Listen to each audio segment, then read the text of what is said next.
আম কেটে নিয়েছে, চাটনি হবে। বড় বড় করে আম কেটে নিয়েছি চাটনি করার জন্য। তো শুধু চাটনি আর এঁচোড় চিংড়িটা আর চিকেনটা হলেই হয়ে যাবে। তাছাড়া মোটামুটি ওখানে সব কিছু কমপ্লিট হয়ে গেছে। ডালটাকে ঢাকা দেবো, দিতে দেবো, এত বড় জায়গা আছে বেশি। চলো ডাল ফালগুলো ঢাকা দিয়ে নিই, দিয়ে আবার একটু পরে আসছি, যা যা হবে সব খবর দেবো।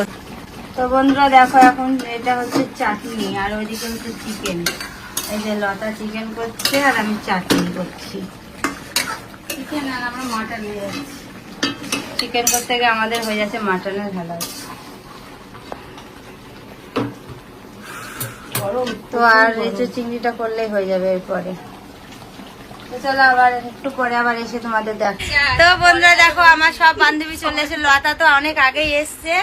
আর এই দেখো এর আসার বাকিটা ওর মেয়ে। আর এই দেখো পুচকু, এই পুচকুটাকে দেখো কি অবস্থা দেখেছো। এগুলো হলো আমার বান্ধবীর মেয়ে, এটা বান্ধবীর মেয়ে, এটা বান্ধবীর মেয়ে। আর এগুলো তো চিকেন রান্না করতে ঢোকাবো, করবো। আমরা অনেকক্ষণ ধরে খাটাখাটনি করছি। দেখো আমাদের লতা রানী কত কাজ করছে, দেখো কাজও করছে আবার ডান্সও করছে, গান বাজছে। তো তো এখন ব্লগটা করছি বলে আর কি গানটা বন্ধ করে দিলাম। আমাদের মিষ্টি চান হয়ে গেছে, এই যে মিষ্টি রানী চান হয়ে গেছে। আর দেখো এখানে সবাই বসে আছে, তখন তো দেখালাম। আর এই যে এই পুচকুটার মজা দেখো।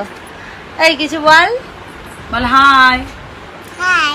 তোমরা সবাই কেমন আছো জিজ্ঞেস কর, বলো বলো কেমন আছো। ওই একটা পুচকু, না ওই দেখো আর একটা পুচকু বসে আছে, ওই পুচকুটা আজকে। তো গাইস দেখো আমাদের মিষ্টু সবকিছু খাবার রেডি হয়ে গেছে। এই যে